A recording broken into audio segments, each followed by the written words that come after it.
Hey guys, welcome to another episode of Play It Again podcast where me and my friends James and Ben will just be talking movies because some people around us don't have to hear us talk about movies. Now you guys have to hear us. I'm really sorry about that. We've got a massive episode planned. We're going to be talking about some new trailers that came out, some really bad ones, a few good ones. We've still got Batman versus Superman to actually cover properly.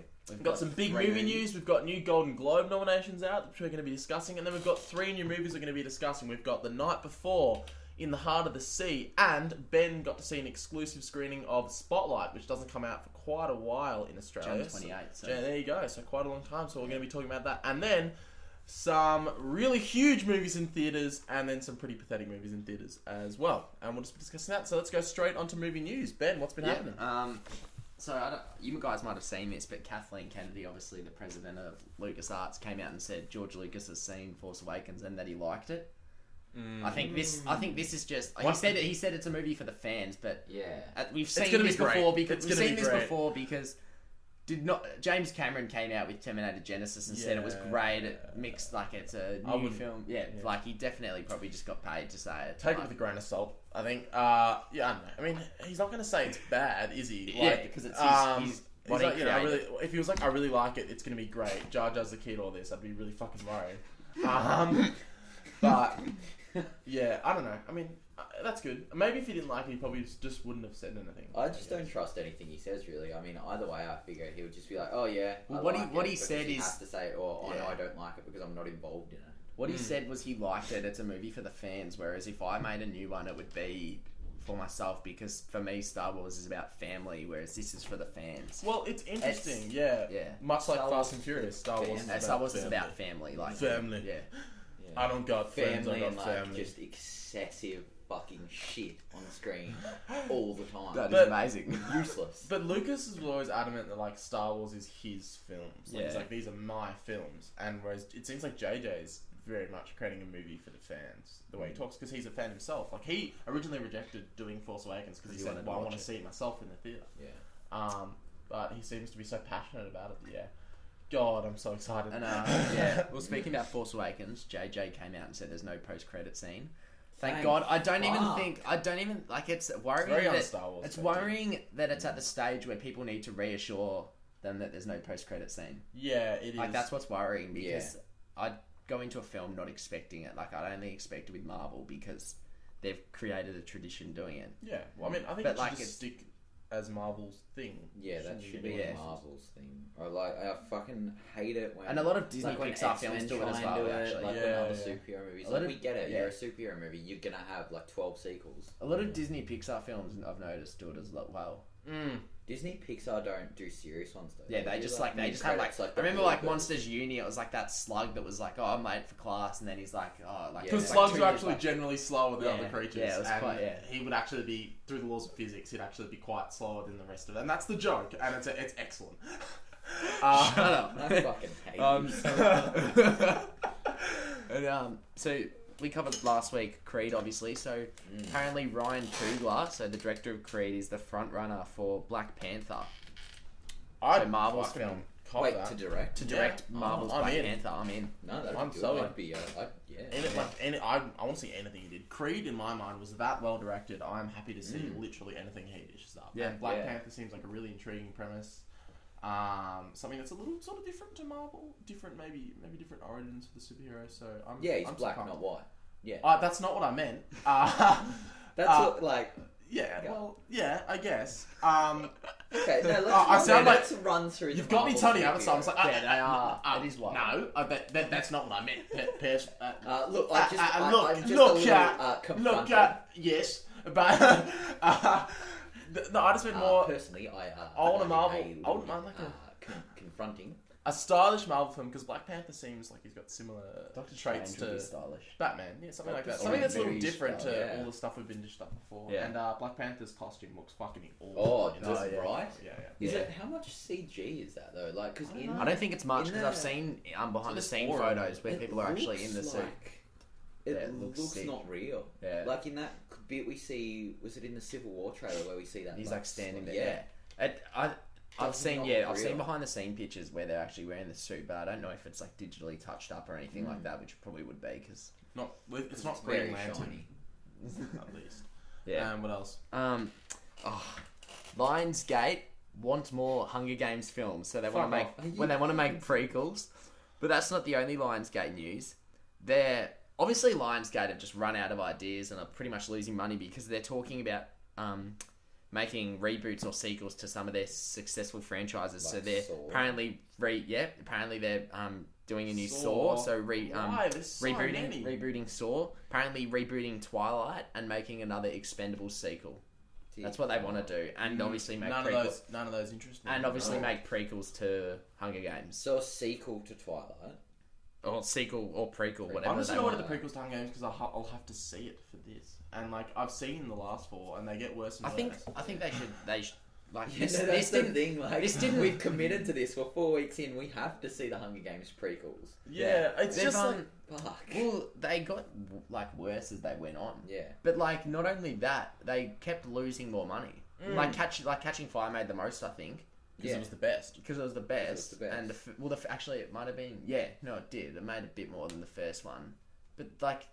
This one didn't perform nearly as well as the other ones did. No. And like hardly even got over 100 And million for also, the first weekend. it's just which like- is obviously great, but I've read the not- books. Ben's read the books. I don't know if you've read the books, James, No. but there's not much you can really do. Well, There's like a revolution that happens before that revolution, but that's not going to be much of a prequel. I think 'cause it fans would fails. like. I think like the actual like I'm not a dedicated fan of the Hunger Games. I think the actual fan would prefer new books, Yeah, well, like yeah. a prequel book And compared fans, to like. but fans of those sort of franchises would take anything Be they can happy get. I just- mean, I'd take any Harry Potter movie. If you gave me a Harry Potter movie just See, the about the thing is, stupidest thing, I would lap it up. A Hunger like, Games prequel though, there's no sort like you know about that, but there's no source material to base it on. Like Fantastic Beasts and Where to Find Them, that's an actual book Novel, in the novel in the movie, and that, like an actual novel now. Yeah. Where that they have source material to go off, but this would just be And it feels like a money grab. like Really. Harry Potter's expanded Extended. world Yeah, is is huge. so much bigger than Hunger Games. Yeah. Hunger Games, like, no one really gives a fuck. Yeah, exactly. It's feel- a just tiny feels- world because it's like a post-apocalyptic dystopian future where there's only 12 districts that are tiny in contrast. Well, to yeah, and because it's so hollow, she doesn't really want to expand on it that much. Because Not then really. it Well, all slowly point, unravels. I mean, only if she uses it to maybe comment on the way the world is now, because I guess the world's changed in the last 5 years. If she wanted to look at the way like the US system runs now, But I just because that's what Hunger Hunger Games was. Like Games, the yeah. political system is like mirrors a. What's like Well, a that's what dictatorship dystopians sort are of meant to style. do, Yeah, and I think she does that like excellently in the books. Yeah, I just Um, prefer no. I mean, because film I've been all following that. the US election, and I'll read the Hunger Games. 'Cause I'm reading it again right now, and I'm just like, this is literally like I'm watching what's going on. Like it's, Yeah. it's she does a good job, except for the last book because she gets a bit carried away. Last book, And like the yeah, films. Yeah, no, So fuck that's- Lionsgate. that's most of the news this week. But Fuck. Golden Globe Awards nominations Yes. came out this week, which is Okay. pretty big. There was actually a really interesting one. The Martian. The Martian was in comedy. Comedy, not See, drama. it was like there was. It was I think funny. it was funny, but I think they 20th Century Fox, I think, were the distributor of it. They were pushing for comedy because I think with drama we've got Mad Max, The Revenant, Room, Spotlight, and Carol. They're like from See, Mad Max is a drama, obviously, but like from what I've seen, like the movies I've seen in that category are all incredible. Like, if they were pushing for drama, I don't think they would have got a nom. There's really not that many genres, is there? Drama or comedy? Yeah, I mean, Yeah. well, action Seems is fairly limited. but drama and comedy are the two essential The two, drama, genres that you can split everything. and well, that's comedy and Except music. the dressmaker.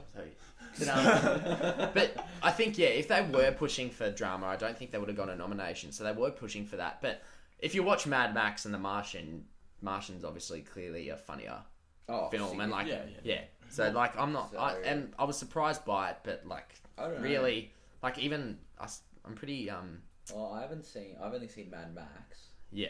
So A lot of these aren't out brilliant. A lot of we don't get many actual award movies. nominated movies till Jan, which I was lucky to see Spotlight last night. Quite So, early, but Joy, if that wins, I'm gonna punch myself in the head. It got 3 stars in Empire, Very. which is like a 2-star review for any normal publication because Empire are very nice in their Yeah. reviews. yeah, like they gave. What did they give? They gave I forgot what film it was. Sorry, but they gave a really bad film. Like I would have given it like 2 out of 5 stars. They gave it 4, and I'm like, whoa. Yeah, don't That get me was wrong. pretty Empire is probably the best film Movie publication. magazine. Yeah, I'd love it. Film publication you can get at the moment, but generally their reviews are quite. This Who do you reckon's got it for comedy? I'm honestly going to say the Not Martian or Big Short. The I haven't Big seen. Short, I haven't probably. seen the Big Short, but like Martian, out of Spy and Trainwreck, I reckon the Martian was the best film out of them. Yeah. I haven't seen Joy yet, but like the Big Short looks great. See, the thing is, Trainwreck The was Martian- good, but just The went for too Martian long. was a better film, but I don't know if it was a better comedy film. Yeah, The but I Trainwreck. think they'd go better. I think they would go for a better film though. They would. They generally do. They generally do go for the best film out of that category. And But like, big- it's not essentially the best comedy there, but it is certainly the best film from what I've And seen. Joy, from what we've seen, does not look anything like fucking. No, comedy. it was. It's a David O. Russell film. Yeah, they were which are pushing generally- that- They're just hyper stylistic, and people. If you Yeah, look at the like, trailers, like this is a comedy. If you No, watch it's like just a Silver, drama. if you watch Silver Linings Playbook, that's a drama, but it's sort of Yeah. like The Martian. It's a drama, but it has little bits of comedy and like Well, American No, Hustle that was sort of the same. 100% drama. That Oh, was. it had like little 100%. funny bits with like Robert De Niro was quite a funny character. Yeah. Like they did have. But little- he still had serious things about it. Like he had a gambling. Yeah. addiction. Yeah, it Like, was. Would you put, like, I mean, The Avengers has a few little quips here. Exactly. Most movies, if it's art imitating life, and life has a little bit of comedy, so most Yeah, movies like- would have a little Yeah. bit of comedy. Comedy. It's So I just find it odd, but whatever. I mean, we haven't seen it yet, so The we Big can't really Short comment. has a lot of buzz surrounding. So that's Adam McKay's new film about That's- for yeah, Americans to take the- on the big banks the and the big God. banks, Such an the intriguing GFC, premise. yeah. Such an interesting time in. yeah. US Well, there's not economic really history. many surprises for best actress. No. Like either drama or comedy. I haven't seen Again, I mean, Brie Larson. Good for Brie Larson. Like I said, I've always thought she was excellent. Actor in a motion picture, I'm not surprised by many of them. Like Will Smith, I'm pretty surprised by actually. I haven't heard much about that role, like that movie at all Interesting accent whatsoever. in the trailer. Oh, no, that looks like a very good movie. It does look Concussion. good. I'm very Yeah. excited to see it. It's been getting like not too great buzz. Well, like it's like one of those films apparently where it's great performances, but that's about it. It's Apparently. still an ongoing thing in America, like with the NFL. Yeah. Like Yeah, they it's have a lot a of problems really with But that. So it's I'm really very happy. contemporary, which I'm is very cool. happy with Bryan Cranston getting a nomination Yes. because he's fantastic. But I don't think he'll win it The anyway. Revenant, obviously, we all knew that the Danish girl was going to give Eddie Redmayne a course. nomination. That was the whole point of the film. Yeah, no, it's an Oscar bait film. It did its job. Steve Jobs, so Fassbender's still nominated like we always thought he would, but no Yeah. one really thinks he'll win because the No. film just not many people saw it. Generally. Yeah. And with- it's like I think- any movie yeah. about Steve Jobs, you kind of automatically assume it's getting it on. Apart from Ashton Kutcher. Oh yeah, But I don't think there was like a lot of these I sort of saw coming. I don't think there was many surprises, but I think there were.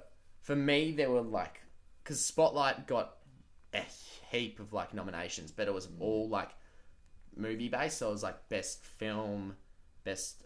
I think it was best film and best something else. But I'm very surprised that Rachel McAdams, Michael Keaton, or even Mark Ruffalo didn't get a nomination for best supporting actress or actor in that one. Where like I'm very happy that I saw Sylvester Stallone got nominated. I think for best supporting actor. Yeah, I'm good very for him. happy for that. yeah, there he is. Mark Rylance for Bridge of Spies deserved it. He was great. He was fantastic. I haven't seen Love and Mercy or 99 Beast of No Homes, Nation, I have not seen that, but I've heard Idris Elba absolutely kills it, and Yeah. Michael Shannon in 99 Homes as well. Another one that everyone seems to think it's great, but the premise just doesn't intrigue me, and I feel like Yeah. I should see it. I've heard it's great. It's a huge problem still in America today, but I just don't seem too interested. No.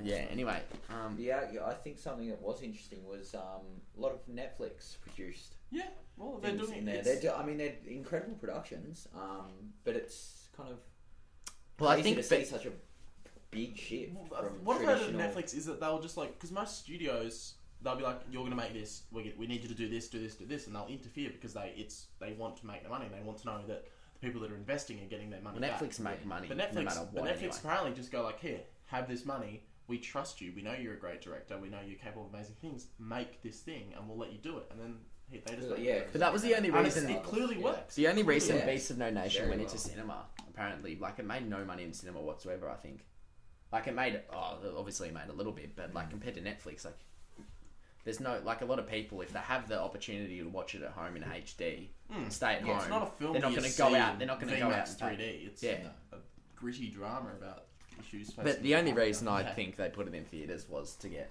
recognition of what they can do. Well, yeah, and probably a lot of reviewers don't have Netflix, as in a lot of critics.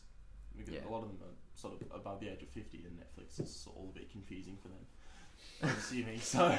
Well, it would be for me if I was 50. It's like I don't. My I told my grandma get your about grandson to I can play video games online with my friends, and she just couldn't fucking comprehend it. She's like, they're not with you. Like, how do you? Like, don't even worry. Like, it's My grandmother's just fucking learned how to FaceTime, and it's like I'll be at work and like my phone's buzzing and it's a FaceTime, and I'm like, do you understand? Like, can you fuck off, please? Like in the nicest way possible. Don't FaceTime me. Yeah. We're sorry, JJ's grandma, who's listening to this one. My mum's just got a Facebook now. My newsfeed is just 90% Minion memes. Yeah. So bad. Like, Mum, you haven't even seen the movie. Like, oh yeah, but they're so adorable. I'm like, you don't get what they represent. They represent everything wrong with American values. Yeah. Jesus. Yeah, so that's pretty much the Golden Globe nominations. I don't think there was anything too surprising. There was a couple of snubs there and like around there, but I all saw most of the nominations coming. Either. Hateful Eight score. He did. Yeah. The fucking English. Try and say his name, James. What was no, his name? I'm not going to say. Ennio Morricone. I don't know. Ennio Morricone. But so that's all for news, really.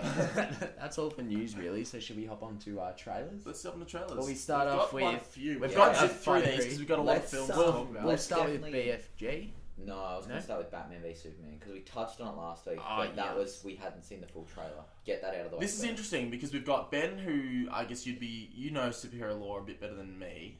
James, you seem to be pretty confident with your DC lore. I know fucking nothing about superheroes in the comics in the background, but I've seen all the movies and I enjoy the movies. And to me, this trailer fucking ruined any anticipation I had for the movie.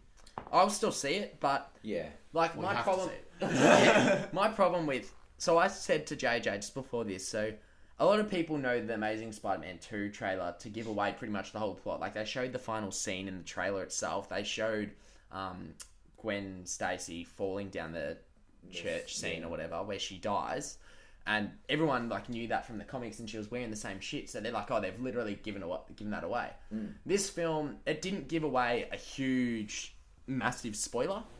But not like a character dying or anything, but it gave away the basic 3 acts of the film. So the start, which I hated, trailers need to stop this. It showed the first act, which obviously at the start, Clark Kent and Bruce Wayne meet, and they have their witty banter and all that, which I enjoyed. I enjoyed the first minute. I'm like, this is really cool. Then Jesse Eisenberg showed. And then it showed, Jesse Eisenberg not a fan. Looks just weird, and the whole joke about like, what does he do? Like, I would not want to get a fight with this guy. It's like no. Fucking hell. That was loud. I'm sorry, man. It just pissed me off. And then they showed Act 2, which was Batman v Superman actually fighting, which everyone knew happened, obviously, because of Batman v Superman. And then, Lex Luthor's like, Batman v Superman or whatever. I'm zany and young and energetic. And then it literally showed Jesse Eisenberg create Doomsday out of Zod.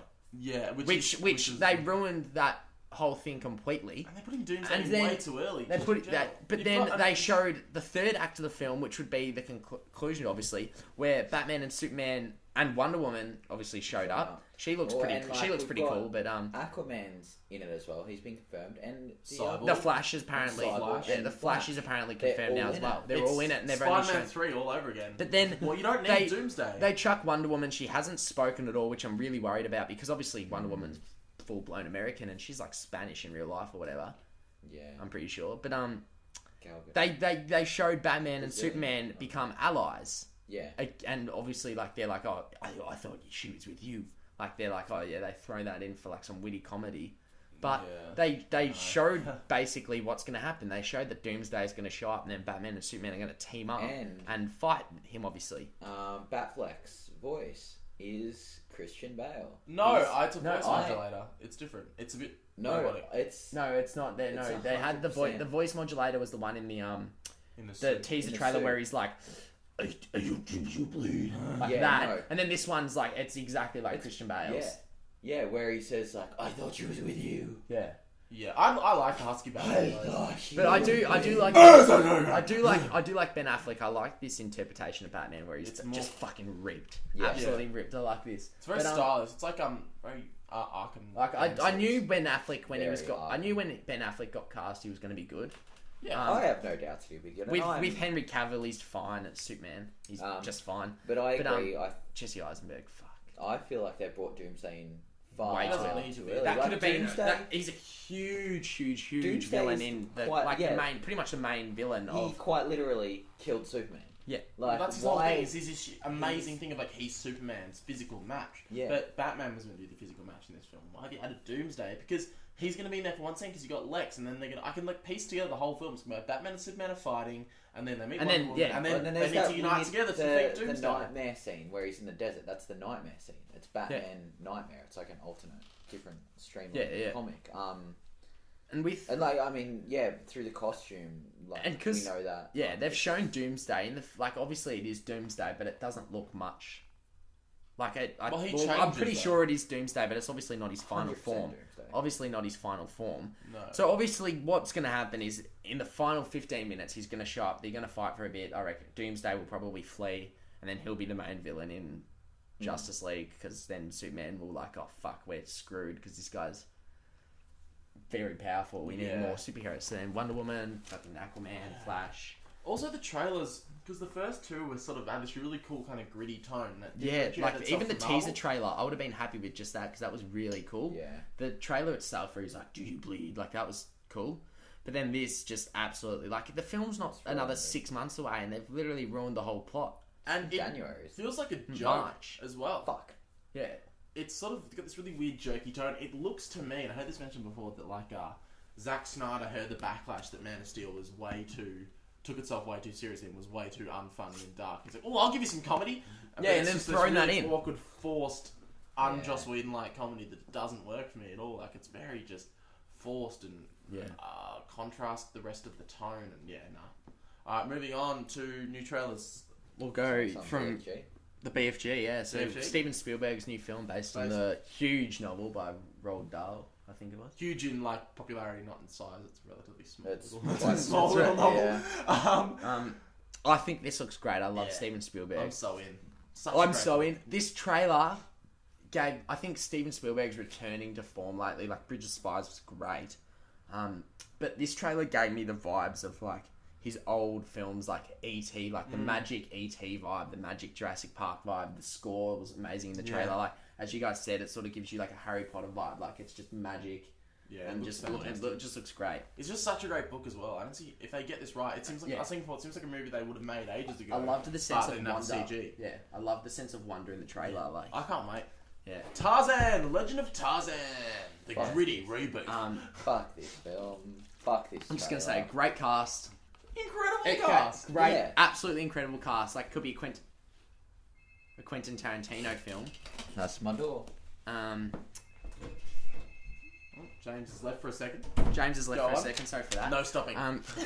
It looks absolutely incredible cast. That could be a Quentin Tarantino film. Like it's got Samuel L. Jackson, Christoph Waltz. It's got Tom Hiddleston, I think. Yeah. Margot Robbie. Still in Harley Quinn mode as well. Doing a weird accent was really weird. But where you going, Mr. Tarzan? I think. Yeah, I liked how it gave away the tone of the film, but I don't like the tone itself. Like, way too serious. Tarzan was an amazing, like, I loved the Disney movie, the animated Disney movie. Stop giving everything gritty reboots. Like, yeah, it just...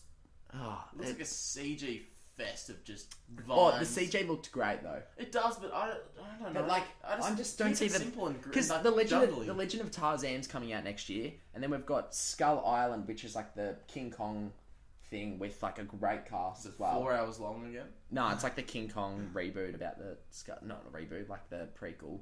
And then we've got Jon Favreau's Jungle Book, which looks fantastic. But they're all pretty much the same tone of a movie. Super serious reboot, but it's all like it's in the jungle. It's all like I'd love a Tarzan movie that's had a sense of wonder. I was so confident that Taylor Kitsch would have played Tarzan because he just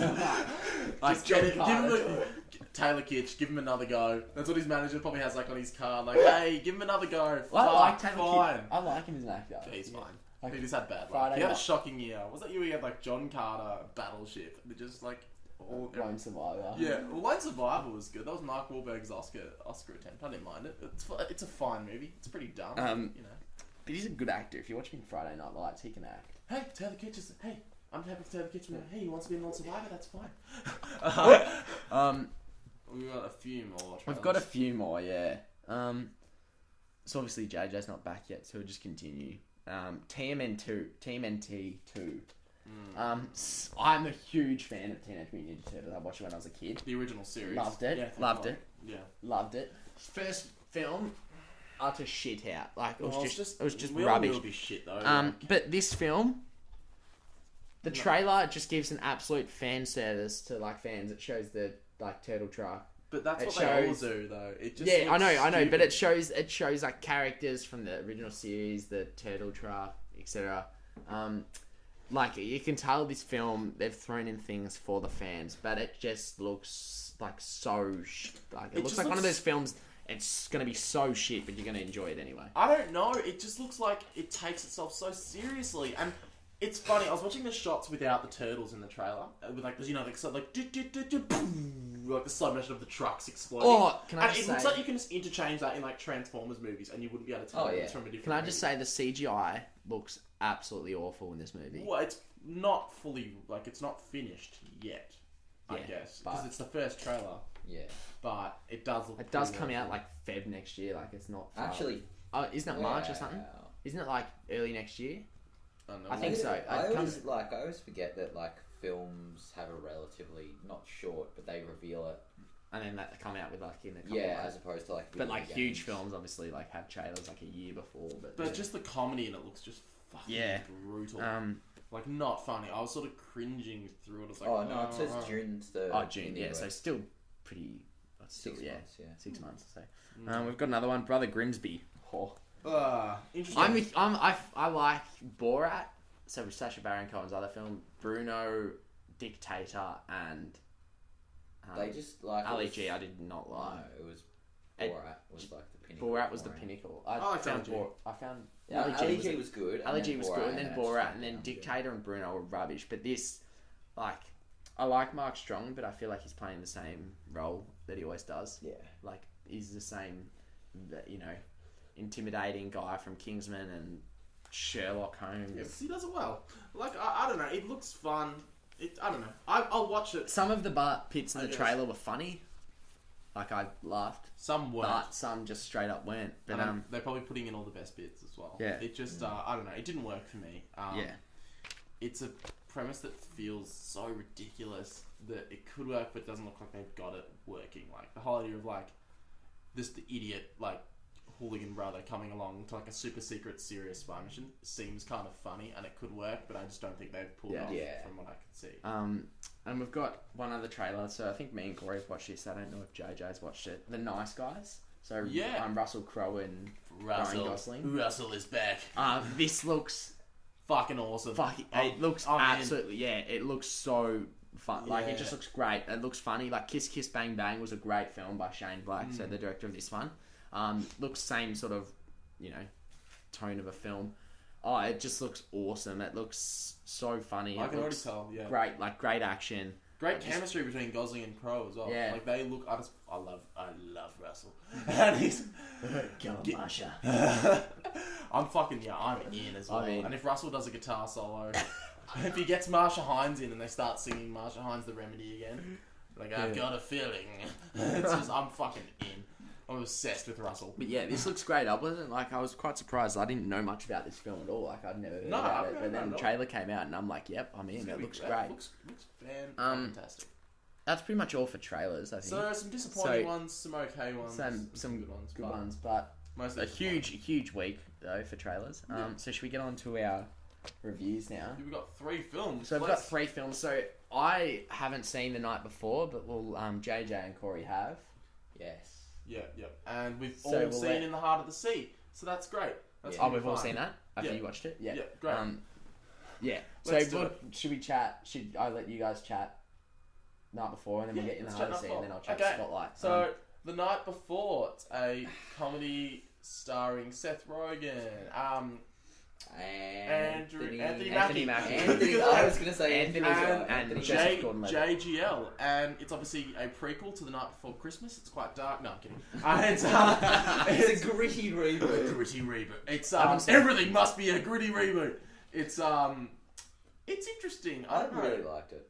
So if you want sort of the premise, it's Seth Rogen. These three guys have always gone out at the same time for, at Christmas. I think like 7-8 years. Yeah, and then kind of thing. Seth Rogen, his wife's about to have a baby. She gives him a whole bunch of pingers, and just says, "Go out, have a good time. This is your last time to party with your friends." And that's basically where the film. Yeah, starts. I mean, you get that in the trailer. Seth Rogen's got a family, and Anthony Mackie's character is becoming a successful sports star. So they're all going their separate ways. So as one last hurrah, they decide to have a night out as tradition. I loved it. If you want to see this movie, you've already seen it as well. Like it's a movie that won't be out in cinemas for long. It's fine. You liked it more than me, I think. I mean, I was sitting next to you and I was losing my fucking shit. I love these. Yeah, JJ was like having a fucking aneurysm. Like he was. Some of these, they just got you that movie. Like they And Seth, I don't know whether is it bad or not because he is Jewish. So that's the thing. When he plays off his Jewish heritage, is it okay? Like, I mean, he obviously wants you to laugh at it. But you kind of feel as though you might be a little anti-Semitic. I know. It's those are probably my favourite jokes in the entire film. Oh yeah. There's one joke inside this party that they're trying to get to, involving a famous football star, and you don't realise it's coming because they're building up to it and they're sort of setting up, but you don't realise when you want to watch it, and then it happens, and it all makes sense. It falls into like they build up from probably. 10 minutes in, 20 minutes in, they first introduce this secondary character, and you don't really pick up on it until it all just happens at the end, and you lose your fucking mind. It's similar to if you've ever seen, and this isn't a straight out comedy, this film, but sorry, not before it is. I'm talking about Crazy Stupid Love. Film. There's a setup with that, and you don't realise it's happening until everything comes together. And when it comes together, it works really well, and it's really satisfying. And that was this. How was the like female cast? So it's got like Gillian Bell. They existed much like most male-driven comedies. They were written barely. It's I think Michael Shannon's really good in this film. Yeah, I don't know if that's a spoiler that he's in it. Who? That Michael Shannon's in it. Who's which one's that? The Mr. Green. No, it's not a spoiler. No. I've just seen online that he's a secondary character. He's a secondary character, but it's playing against type, but it works for Michael Shannon. It's a funny role. It's quite creepy as well. It's because this whole movie is like a twist on A Christmas Carol. Yeah. So you've got A Christmas Carol there as kind of it's running very similar story-wise to that. Like Ghost of Christmas Past, Christmas Present, that sort of stuff. And then it plays off other Christmas movies. Like, probably the most unlikable character in the film. She's like the villain? Yeah, there's this sort of annoying Grinch character who's like, not a Grinch in this case. So like she's all the the secondary hipster characters girl, and I kind just of found it fucking annoying. Yeah, all the like secondary characters kind of based off other Christmas movies. So she was kind of the Grinch / Hans Gruber. The actress is fine. She does a good job, but there's one line, and I'm pretty easily disgruntled by certain things. And her first line is about like, I don't like Christmas. It's fucking shit to me. I fucking hate it. Everyone likes Christmas. It's so fucking mainstream. I fucking hate it. I'm so fucking different. And I just almost walked out. I was like, I fucking hate this person. In fact, I turned to James and I said, I already fucking hate her. Yeah. Like, she just reminds me of the worst things about her. But there's a really good scene in it where, like, because the Home Alone films are on Christmas one, Seth Rogen, he turns, that's like, he looks directly down the camera and goes, ah, like the same as Macaulay Culkin. Yeah, it worked. Yeah, look, I was laughing out loud a lot. Yeah. But there are a lot of moments where it kind of went a bit serious as well, and it touches on themes of like male friendship really well. But it was just a bit jarring. It touches on the male friendship really well, but something that really disappointed me was because Joseph Gordon-Levitt is the main character. Yeah, he's the main character. The relationship he has with one of the other, like I guess she'd be the main female actress. character. Yeah. That pissed me off. Something. It was a bit unrealistic. Yeah. A bit. Yeah. Okay. The bit. ending. We're not going to spoil that, but the way it cringe. wraps up is a bit much like a Christmas sort of Carol. It's a bit wrapped with a bow tie. Yeah. I mean, it's doesn't a work. Christmas film, but like, I was expecting more a real ending, and it would have worked. Well, something very real happens before that, but then it's sort of just, and you're like, whatever. It's like when two people, you kind of cop it, but like I said, the switch between comedy and drama, when it was like dramatic, and there's one scene, like sort of a final scene that's really quite emotional. That really sort of got me, but there's often the switch between comedy and drama is a bit too jarring for me. It didn't really mesh the way I would have wanted it. I don't know if you guys. I watch a show called Nathan For You, and it's the funniest show. What? No, you just go on about it. The funniest show I've ever seen. But Nathan Fielder. Do you work at Google as well? He did improv school with Seth Rogen, and he's actually in this film. And I'm curious to how he was. He played Joshua, I think, apparently, according to IMDb. I don't. It might be like just like a cameo role, but he's the funniest human being. Really, there's a few very nice cameos in this. James Franco. Yeah, that's interesting. In a role you will not expect, or you will. I don't know. It is, but it isn't. He's such a weird. It's really enjoyable. And Seth Rogen says "cunt." That works for me. That works. The way he says it. Seth Rogen is a lot funnier in this than he's been previously. Yes. Actually. He's probably he's my not favourite. as I mean, if we were going to rank, I guess Seth Rogen films, like this is the end, undoubtedly, and then this, and then like the interview, and then Knocked Up. Yeah. No, Knocked Up was far. I didn't enjoy the interview. No, I don't think anyone did. No, it was built up far too much for what it was. If it released normally on time, we would have all been like, that was fine. Was it okay? But because it was built up. Everyone saw it just because of the fact they needed to see in it. Defiance of cyber terrorism. North Korea or whatever. So what would you give a rating for? I'd probably give it like a sure. I'm trying to think.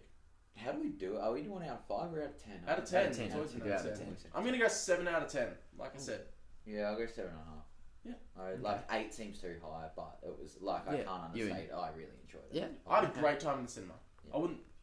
So it's sort of something you can watch over and over as well. Something that's quite easy to sort of watch. No. Oh, you don't think so? No, I probably wouldn't watch it again.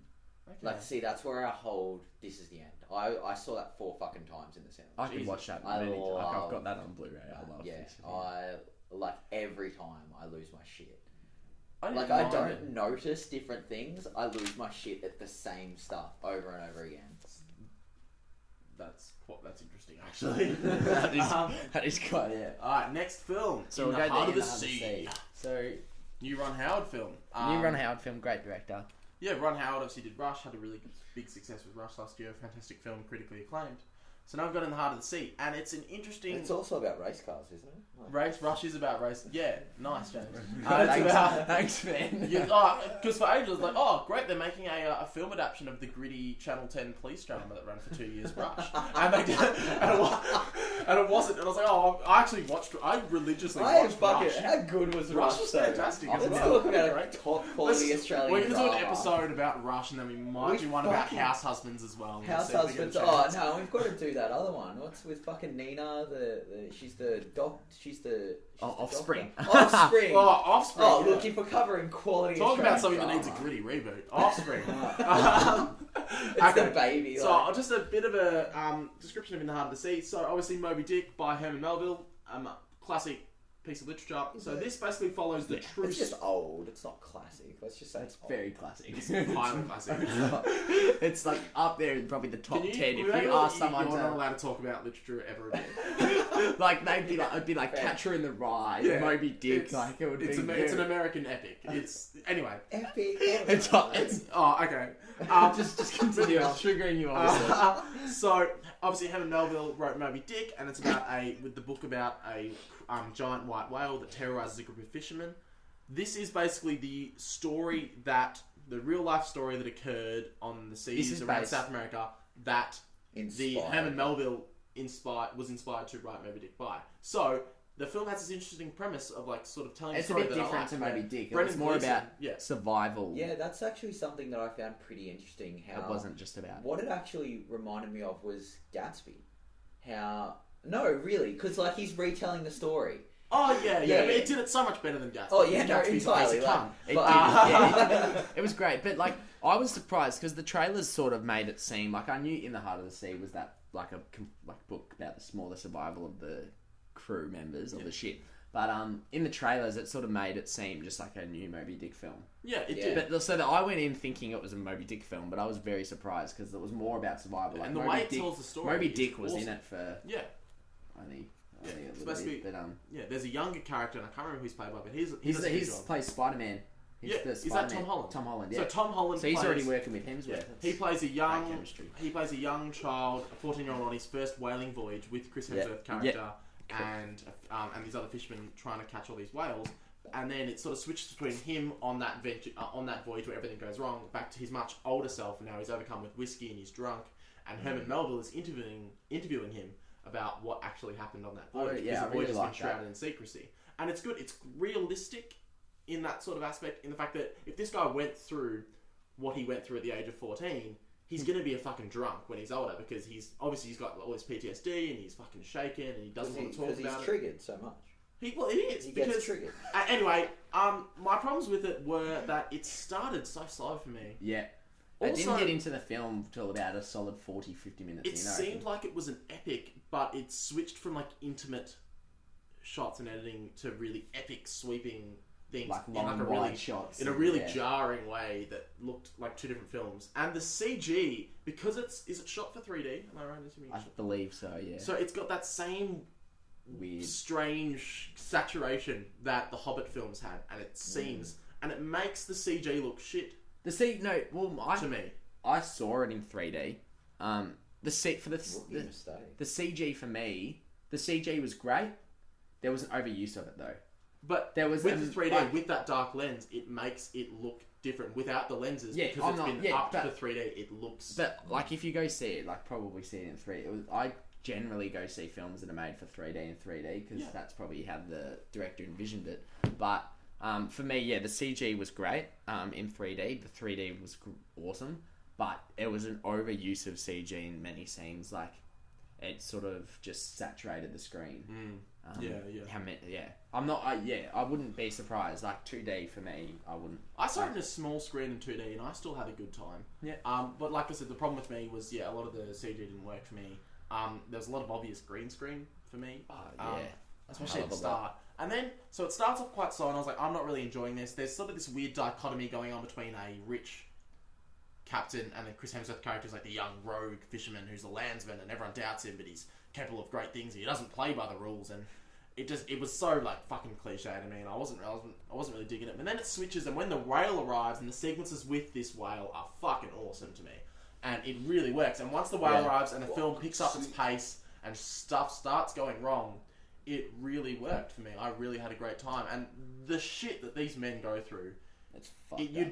You're not prepared. It's hard to watch with how these men survive, and it is a very brutal film. It's a brutal film, and I thought it really worked for me. It's so funny. It's such a great second and third act. First half just didn't work. Yeah. But something I really loved was, if you've ever read Ernest Hemingway's The Old Man and the Sea, or similar to Moby Dick, or even There Will Be Blood, it's got similar sort of thematic content in the fact that it's, on the surface, it is obviously just an action movie about this giant whale, but under the surface, if you'll pardon the pun, it's got these amazing themes of sort of greed and how far men will go, and also like the human condition and just nature generally. That sort of interesting relationship between man and nature, and then religious subject as well. And it really worked like that for me. Just as like an art piece, I guess. I really dug it. I thought it really did a good job. Ron Howard really killed it for me. Yeah, for me, like Chris Hemsworth's hair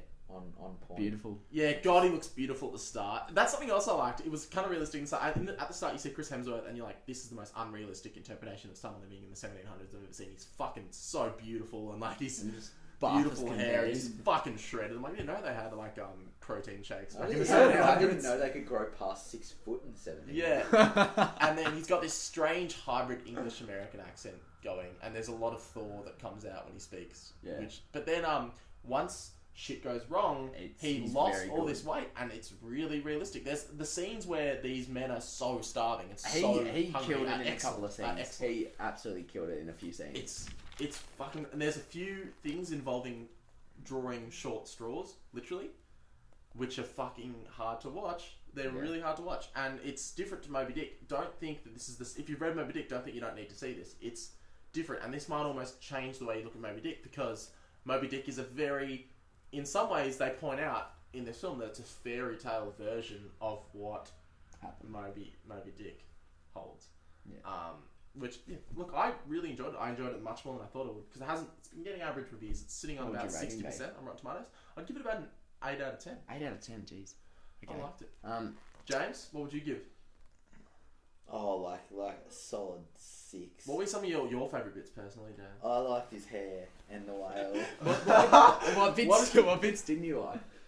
I also didn't like how it paralleled too much to Old Man in the Sea and Great Gatsby, and I just got confused. You didn't like that. You didn't like the thematic subtext. Yeah. No. Okay. Yeah. Jojo hasn't seen the film. Look, I was gonna. It looked like shit. I was not fucking interested. I just got Rainbow Six and Just Cause. I'm wasting away here.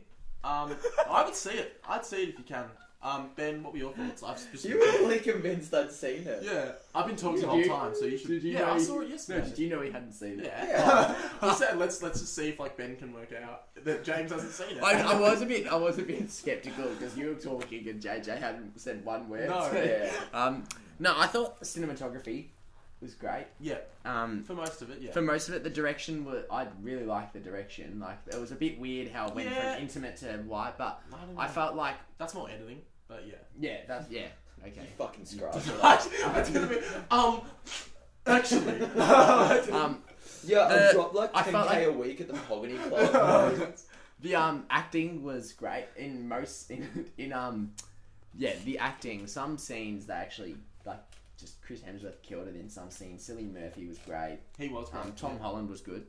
I'm looking forward to seeing Holland as Spider-Man. As I said, the CGI was good, but it was an overuse of it, and the 3D was good if you end up seeing it in 3D. But I didn't enjoy it as much as Corey. Like, I liked the themes, but I sort of lost it in the first 40 minutes because it wasn't interesting me, and it was a bit boring. So I'd probably give it a 6.5. Yeah, I'd give it a 6.5 because I liked it, but yeah, the start, it sort of loses you at the start. Other than that, do what you want. I don't even care. Seriously. Oh, there you go. In the heart of the sea. See it and don't see it. I'd go see it. But see it and definitely don't see it. 6.5's a go see it. Yeah, I'd say go see it. I'd go see it. You don't have to pay $25 to go see it. I'd go wait a little bit. Maybe wait till it's pirate it. Because no, we don't. No, we don't pirate it. Well, I mean, it's thematic. I'd give it a rent at Blockbuster and Video Easy. It's a sailing movie. If we pirate it, we're really just running with it. Taking the fish and running, or swimming. If you we don't endorse that kind of thing, James. Don't we? I'm giving you the response you deserve. Nodding my head, but not answering what you said. All right, yeah, I'd go see it. And finally, Spotlight. So luckily enough, I got tickets to Spotlight a lot earlier than it came out, actually. But boy, oh boy, fuck! This film is fantastic. Oh, it is absolutely. It is absolutely incredible. It is about 2 hours and 10 minutes long. I was not bored the whole thing. It's more.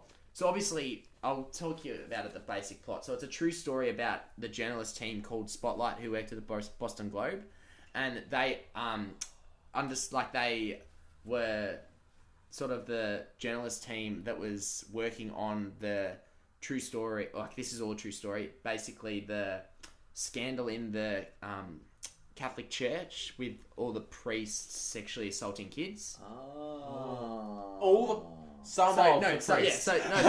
The priest, based on Well, look, if you watch it, it is fucked up. It is some scenes. It is they go into a lot of detail in some of these scenes actually, but it takes an emotional toll on you. It is very full on, but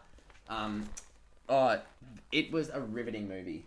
I was not bored. It's an interesting how they made it. So it's more of a journalistic, it's a investigative journalism film Yeah. So it's not solely based, like, it's more on how, like, I could see someone making this film and being like, yeah, it's all about the scandal at the Catholic Church, but this is more about, like, the,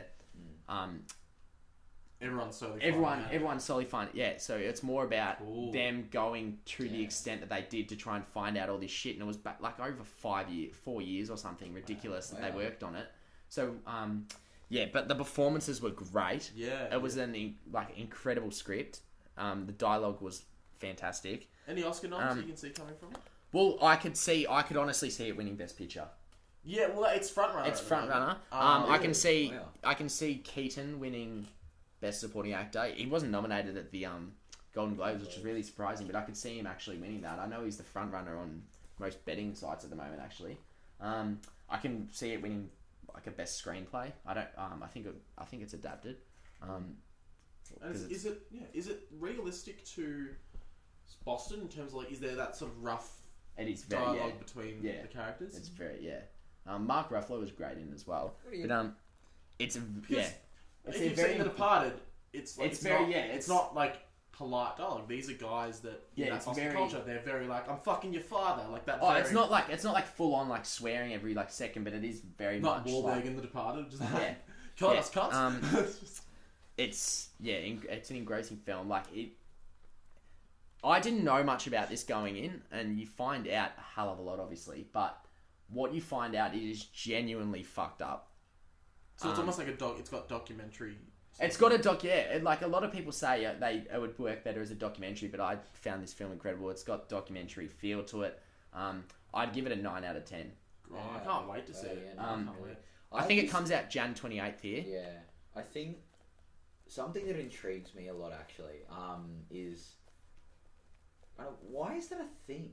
Like it just priests? Yeah, like and it's not just like American or like it's like in Australia as well. I think it's because they're not allowed to marry. There's a lot of stigma around. Well, I'm not going to go into like I don't know if you know about but it, so I'm not going to go into. Have you guys it's seen a that very South Park episode. Yeah, it's a very. Where that's not real though. That's a cartoon. No, I know. But where like I can't remember the father's name from South Park, but he goes to the Vatican to be like, "What the fuck, Pope? Like all these priests are raping kids." Yeah. And then they're like, "Yeah, we need to figure out a way to rape them and not get caught." It's very. Like, it's no. So I'm obviously Did not they going try and explain that in the film? Yeah, like explain why they do it. Explain why it happens. Is there a wider kind of context, I guess? Yeah, very much. So what they like, the story they're writing, they basically they say we don't want you to write a story about the kids being raped. We want you to write a story about the actual skeptical of it. Like the extent it goes to. So like you find out a lot of stuff, but then it goes deeper and deeper and deeper, and you think it starts off with like, so basically what they think at the start is there's 13 priests in all of Boston, but then it gets deeper and deeper and deeper, and they find out all this shit, and they right up to like they find out it's like a global thing. That's insane. Yeah, that's such an insane thing. It's like it's so tragic and it's so fucked up. It's so a true. Fucking messed up. The amount of like the numbers that they show at the end. Oh, dude, I relish that. Like I'm not gonna. I relish it. Like it was so interesting. Probably won't relish seeing this because it's such. But like they go to the extent of showing like how much of this was actually known by people. And no one does shit about it. That's what makes it so bad. No one does shit about it. Like it's so high up, so corrupt. It is. I just need to clarify real quick. I don't relish this. Oh no, I know. It's like I love I love films like true stories where it shows like pictures. It's like, where are they now? Like I love that shit. Oh yeah, I do love it. Like where it shows pictures in prison, and it's like in prison. In most cases, just move to another church. Few kilometers down the road, which is what happened, especially in a few rural Australian towns, even in rural Australian towns. Well, that's the thing.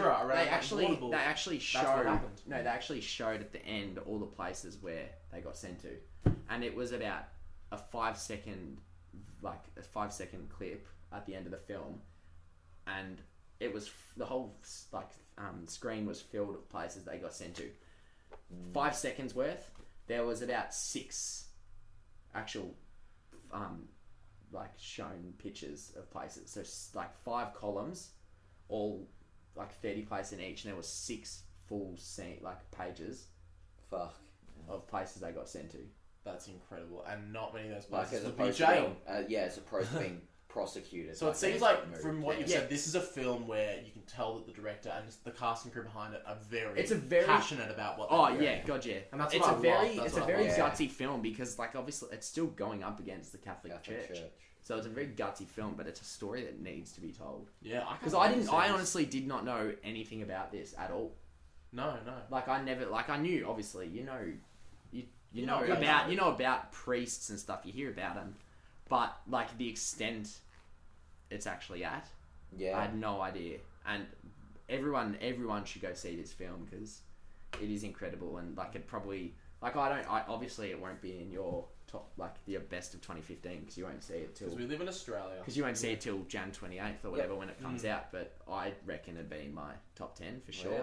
But yeah, it's a Awesome. picture that needs. It's Right, a I movie can't that wait. needs to be Yeah, seen. no. Awesome. really Right, cool. there you go. Spotlight. And let's move on to what is out in theaters this week. Star Wars. What? What? No, next week. Sorry, what's it called? There's nothing. There's nothing this week. So this is. Oh no, we're filming it. No, so yeah, nothing came out this week. Wait, what day is it today? It's Friday. It's Friday. Yeah. So Yeah, nothing so came. Nothing came out this week. Next week we've got Alvin and the Chipmunks: The Road Chip. The next installment in the Alvin and the Chipmunks anthology. Alvin and the Chipmunks. Sisters. The Road Chip. Sisters actually doesn't come out here. It comes out in America at the same time. I think it's delayed here a little bit. But okay. I think the predominant film we've talked about is Alvin and the Chipmunks. That's about it. Well, that's what I'm going to the midnight screening for Alvin and the Chipmunks, and then after that, I've got this Alvin and the Chipmunks fan podcast, and I'm going to a live reaction podcast. I'm just going to be talking spoilers, things that we didn't expect, the fact that Alvin is actually Kylo Ren. We didn't expect that, but I guess it's happened, and I just can't wait. I think excellent films. What songs are they going to do? There's a few rumors. They've sort of listed a few of the songs on Reddit, but So if you're just straight up clueless, Corey's obviously talking about his most anticipated of the year for sure. Which would be Sisters. Stars. Which is Sisters, right? Star Wars: The Force Awakens. Oh boy, I think we chat How about this good every is it single that they- one of our How podcasts. good is it that they haven't called it episode 7 though? I don't know. That it's. I prefer. I think if they number the episodes when Disney releases one every year and it's Star Wars episode 59, it's going to get a bit jarring. yeah. So I think no, it's called Star Wars Episode 7: The Force Awakens. Is it actually? I think so. I thought it was just Star Wars. I think it's just Star Wars. I'm colon, pretty The sure. Force Awakens. God, I can't. Yeah, I'm so excited. Look, I haven't seen a single thing in this film. Oh no, yeah, you're right. I actually watched. I think it's because they're releasing all the Rogue One and the stuff, so that'd be like Star Wars Rogue One, and then it'd be Star Wars episode. Like, so they might release like one side film like Rogue One, and then release episode 8 and then another side film. So they want to keep it because Yeah, they said so- I think they said they want to keep making Star Wars films for as long as it can go on Forever. forever. Forever. Hopefully. Fuck But, me. Rogue One even looks good. Like Rogue Everything One, the looks- cast looks dear great. God. I love the concept as well. I'm Like just- getting the I'm, Death Star Yeah. blueprints. I haven't seen a single thing that makes me think this film will be bad. No. But The new recently trailer, I watched the a new doc- Chinese trailer. Oh dear God! The new Chinese trailer. New footage, fucking new dialogue. amazing. My fear is I recently watched a documentary called The Fandom Menace, which was released in 2000, and basically it followed this group Star Walking Inc., which is the oldest running fan club. They're a fan club based in Melbourne, started in '83, I think. And this Thanks, documentary guy follows this fan club on their road to the Phantom Menace back in 1999, and everyone's so excited. It's really uplifting. Everyone's talking about what Star Wars means to them, like everyone is now. They go to the midnight screening, people come out, and it turns into this depressing as fuck realistic documentary where this guy is the leader of the fan group, and then he sees Phantom Menace and he sells all these toys. I can see that with your Lego. It's I've spent so much on Lego in the last month, and I'm just like, oh, If what Star if Wars it's are- bad? Yeah. No, I'm honestly, trying to not. I'm so hyped, and I'm trying not to have high expectations because I just want to go in and enjoy it. I'm incredibly hyped. I can't see it being bad from all the trailers. Like I literally just like there's no fucking way it can actually God, be I bad. hope Surely, it- like We're I've gonna watched. make the biggest idiots if it's bad as well. No, I have faith. I have faith, but I'm not going in with high. Like the new the Star Destroyer that they're fucking on, like What? the new model Death Star. Yeah. They've Yeah. got, like Death Star V3. Yeah. That's a little weird for me. That's a little bit. Here we go. Well, the whole can you concept, shut up? like no, Ben is whole- very. the That's whole the best- idea of Kylo Ren going, "I will finish what you started." I'm like, come on, let's move on. Yeah, well, Let's come on. Well, that whole thing, like, in this documentary... Well, I don't think they'll touch on that much. Hopefully. Everyone comes out of the Phantom Menace in this documentary, and they're all in denial, and this one guy comes out and he goes, I don't know, I kind of found it a bit... The dialogue was a bit slow, and I don't really like that Jar Jar character. And one guy is so angry. And this guy's like, well, you're entitled to your opinion. You're entitled to your opinion. I thought it was perfect, but you're entitled to your opinion. Think what you want. Think what you want. That's fine. And he just walks off, and he's so pissed. And I'm so scared that there's going to be a full... That's going to be you. Yeah, that's going to be me if it's bad. It's like, no, you can think what you want. Can we just shut up and stop getting negative? It can't be bad. Oh, but what if it is? Okay, so it comes out in 5 days. This is going to be And the longest I'm 5 counting days down of my the life. uncanny day of the days. Yeah. I'm counting down to seconds. This is going to be I can't I think wait. if it's bad, people, like all my family and friends will know. Like, I won't even say if it's good. Like, if I come home and my dad's like, oh, was it good? I'll just be like, no comment. I'll literally live in my room. Yeah, Like, I'll never leave my room. If it's bad, I won't know until like If it's a bad, week after. If it's bad, I am going to refuse to sell people tickets to it. They'll come up and be like, new Star Wars. I'm like, you don't want to see that. You don't. But yeah, Go see Sisters. Go see fucking Alvin. For the love of all that is holy in this world. I honestly say that will happen. Like, if it's shit, I will probably, like, literally be so upset because I've never been excited for anything in my entire life. But after watching the 3 trailers, including the Chinese one, the 13 TV spots, I honestly, like, the reason I'm so excited for this film is they've given away nothing.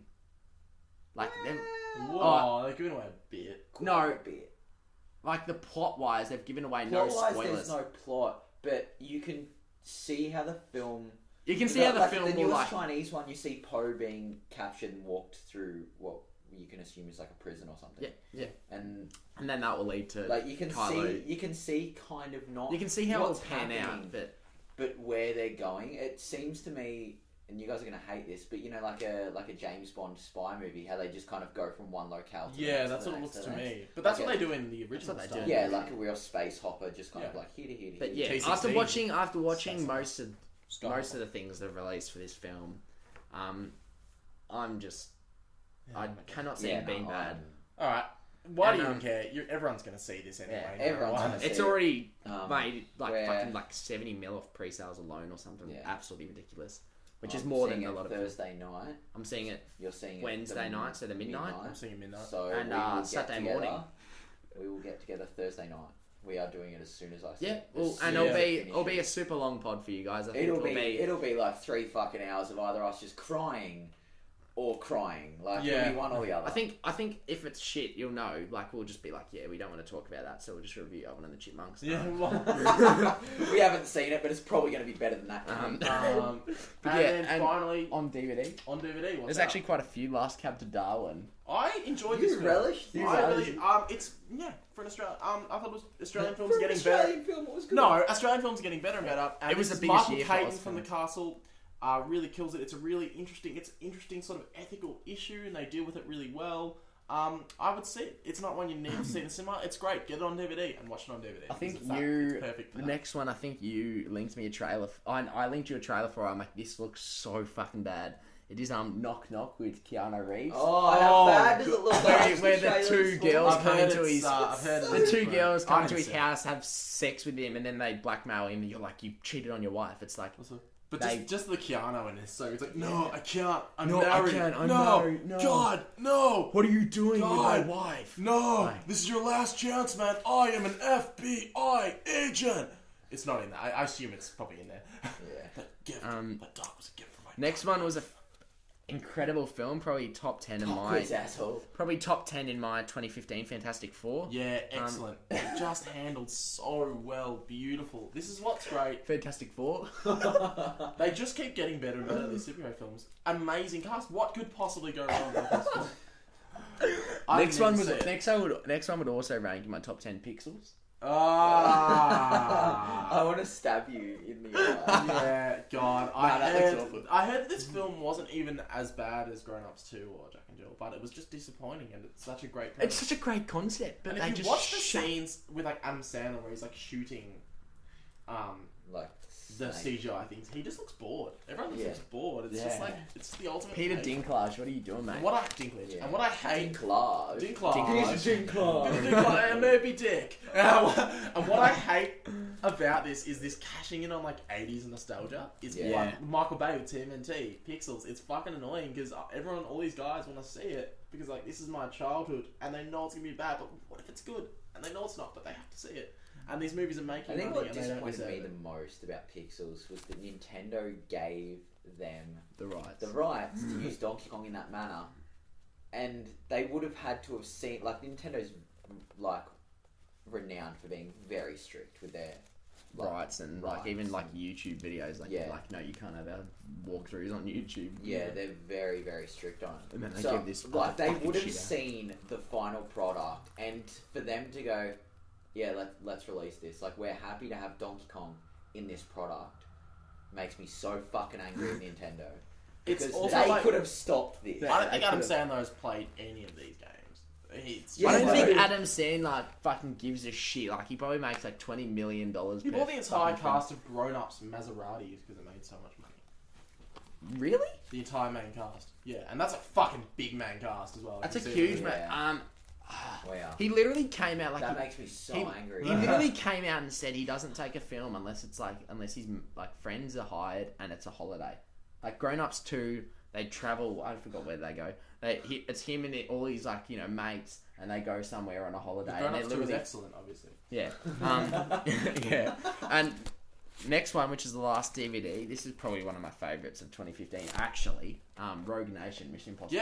Yeah. Fucking awesome. Yeah. Made Spectre, almost ruined Spectre for me because Rogue Nation was just a much better version of Spectre to me. Yeah, literally similar. Yeah, Very Rogue similar. Nation was fucking awesome. Um, Tom yeah, Cruise watch just, it, he buy just it. kills it in this role. Yeah. Tom Cruise kills it in most roles. Let's be honest. He's Like, not very likable and he's a little insane, allegedly. I don't know. Whatever. I should probably... His last few films have been great. Yeah. Edge of Tomorrow. See, I never saw that because it looked shocking. I thought it The was whole shocking, premise, and then it got like like the 95 tagline, on how Rotten. it's like- Live, Die, Repeat. Yeah, I was like, get fucked. Go fuck yourself. I think he's a fantastic actor and he's just got a really great charisma and he works really well with the cast The as well. extent he goes to like stunt work and make it legit, like a Yeah. And you can legitimized tell, film. you I feel it in fucking this film. feel like This film hanging is, off that it's heli- such like an enjoyable popcorn Hanging off movie. that plane. cargo Yeah. plane. He actually did that. I'm like, It's fuck such that. a popcorn movie and Yeah. it knows exactly what it is and it's No, I could much watch better it. than the Fast and Furious. I could watch it a can't lot wait of for more. time. And Ralph McQuarrie signed up to number 6 Mm. as well. So I Yeah. can't Rebecca wait. Ferguson did.